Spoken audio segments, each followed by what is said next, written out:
Welcome to crispy info. आज हम बात करेंगे आर्टिकल 1 और 2 के बारे में बेसिकली, जिसमें हम यूनियन एंड इट्स टेरिटरी का जो फेमस चैप्टर है लक्ष्मीकांत का, उसके ऊपर हम डिटेल में बात करेंगे। तो सबसे पहले तो आर्टिकल 1 to 4 जो part 1 of the Indian constitution में आता है, ये बात करता है यूनियन एंड इट्स टेरिटरी, मतलब इंडिया के बारे में, India, it's union and it's territory. Alright, उसमें सबसे पहले हम देखेंगे यूनियन ऑफ स्टेट्स। जो आर्टिकल 1 है हमारा, उसके बारे में हम बेसिकली बात करेंगे। 1 एंड 2 तक ही सीमित रखेंगे इस वीडियो को। कोशिश करेंगे कि वीडियो शॉर्ट हो, क्रिस्प हो और आप लोगों को समझ में आए।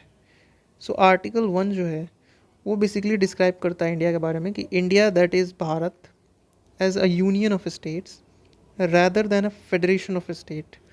तो जो इंडिया है वो, जिसको हम भारत भी बोलते हैं, वो यूनियन ऑफ स्टेट है, फेडरेशन ऑफ स्टेट्स नहीं है। मतलब सारे स्टेट कंबाइन करके यूनियन बनाता है, इंडियन गवर्नमेंट बनाता है या इंडिया बनाता है। So this provision deals with two things. तो सबसे पहले तो इंडिया का जो नाम है उसके बारे में बात करेंगे। इसमें आर्टिकल 1 में इंडिया का जो नाम है, इंडिया, जिसको हम भारत के नाम से भी जानते हैं, और दूसरा कि जो पॉलिटी है, इंडिया में जो पॉलिटी है वो किस तरह की है। तो there was no unanimity in the constituent assembly with regard to the name of the country. जब इंडिया फ्री हुआ फ्रॉम ब्रिटिश इम्पेरियलिज़म और कॉलोनियलिज़म हम बोल सकते हैं, तो उस समय कोई यूनानिमिटी नहीं था, सहमति नहीं था सब लोगों में कि भाई जो नाम है वो हम क्या रखें। कुछ ने सजेस्ट किया कि भारत रख लेते हैं, कुछ ने बोला इंडिया रखते हैं। तो कॉन्स्टिट्यूंट असेंबली ने बोला कि हम दोनों रख लेते हैं, इंडिया, दैट इज़ भारत। और इसी को जो है आर्टिकल 1 में हम देखते भी हैं। सेकेंड बात हम करेंगे कि जो कंट्री है वो यूनियन है। ठीक है, इसमें जो कंट्री जो इंडिया के बारे में डिस्क्राइब हुआ है वो यूनियन है, कि इंडिया और Bharat, that is union of state. हालांकि जो हमारा कॉन्स्टिट्यूशन है वो फेडरल है इस स्ट्रक्चर में। तो इसके ऊपर डॉक्टर B.R. अम्बेडकर बोलते हैं कि union of state has been preferred to federation of state for two reasons. दो कारणों से इसको जो है यूनियन ऑफ स्टेट रखा गया। एक तो कि Indian federation is not a result of an agreement among the states like the American federation. तो जो इंडिया का फेडरेशन है वो कोई एग्रीमेंट नहीं है स्टेट और यूनियन के बीच।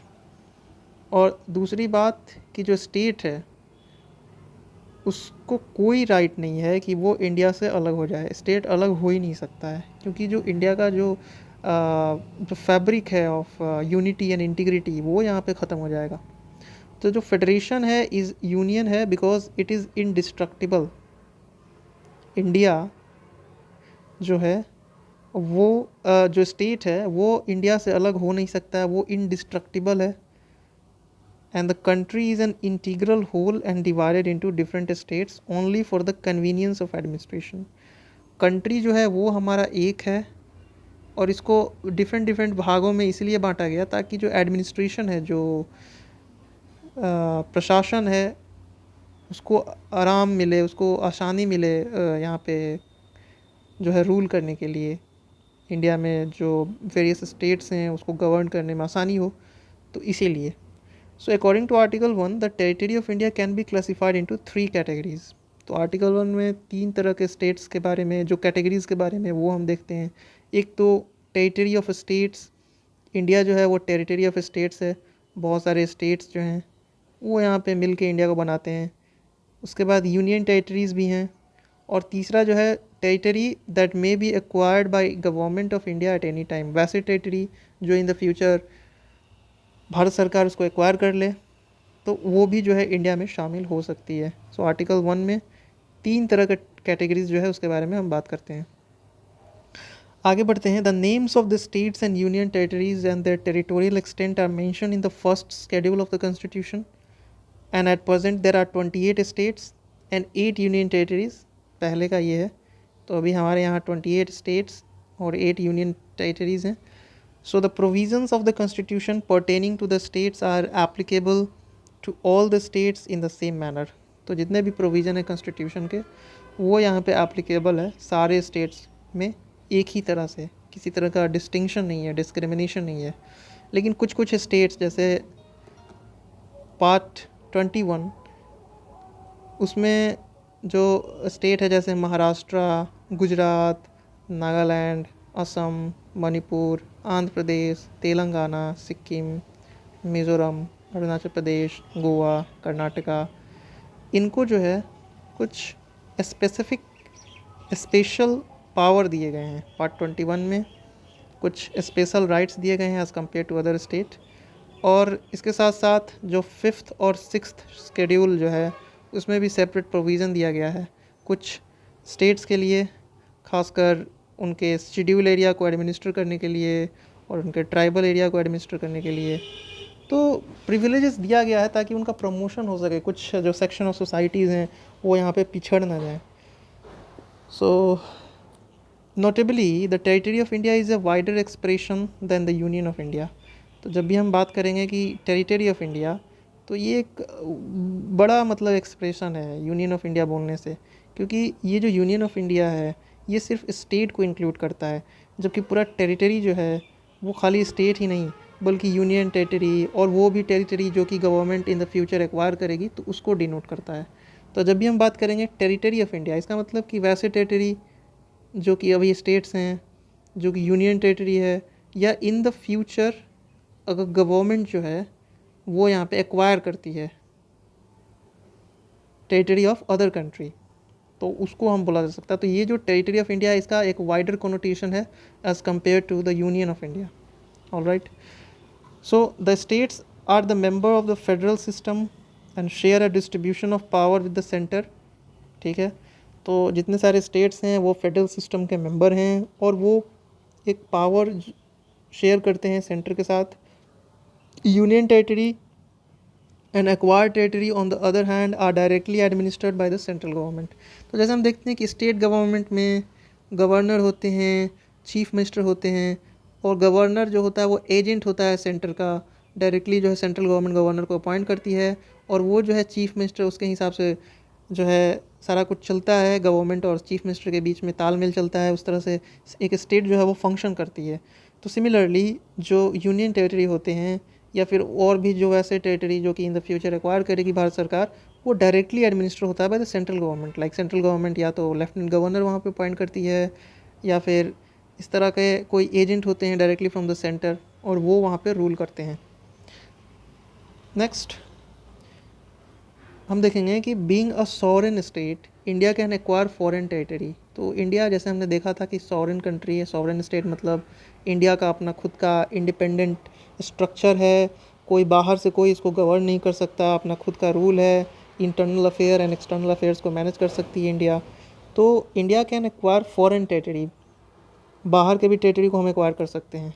सो according to the modes recognise by the international law, that is cession following treaty, purchase, gift, lease, plebiscite, occupation, hitherto unoccupied by a recognized ruler, conquest और subjugation। so किसी भी माध्यम से अगर कोई ट्रीटी है या फिर कोई अगर एग्रीमेंट है तो उसके तहत हम एक्वायर कर सकते हैं। जैसे कि हमने देखा था कि बहुत सारे फॉरेन टेरिटरीज़ जैसे कि दादरा एंड नागर हवेली, गोवा, दमन दीव, पुडुचेरी, सिक्किम, ये इसको हमने एक्वायर किया है। ठीक है, अब हम बात करेंगे आर्टिकल 2 के बारे में। आर्टिकल 2 बेसिकली क्या है, क्योंकि आर्टिकल 1 के बारे में हमने समझ लिया। Article 1 union of state, India union of state, और इसमें भी इंडिया किस तरह का स्टेट है, जैसे indestructible states are indestructible form of the union.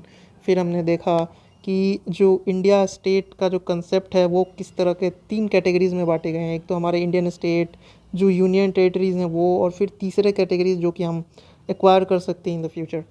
अब हम बात करेंगे आर्टिकल 2 के बारे में। सो article 2 empowers the parliament to admit into the union of India or establish new state on such terms and condition as it thinks fit। तो parliament को empower करता है, ये पार्लियामेंट को ये राइट है कि पार्लियामेंट एडमिट कर सकता है किसी भी यूनियन, अपने यूनियन ऑफ इंडिया में किसी भी न्यू स्टेट को जैसे उसको सही लगे। तो article 2 grants 2 powers to the parliament.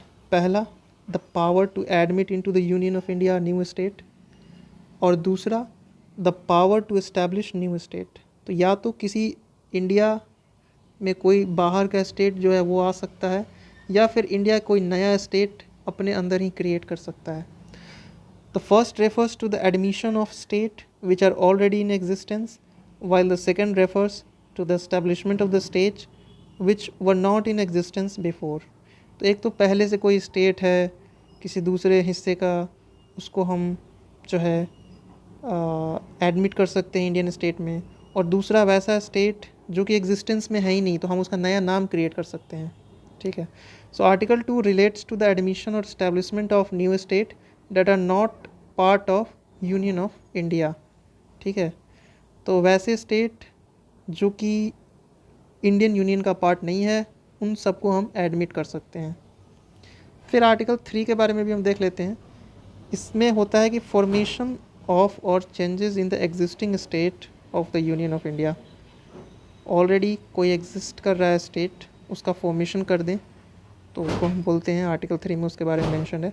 So in other word, Article 3 deals with the internal readjustment inter se of the territories of the constituent state of the Union of India. Already if there is a state that is in existence, and when we are gonna do the readjustment, that is mentioned in Article 3.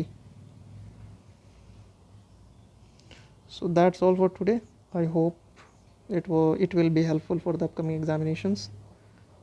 You can subscribe my channel. Thank you.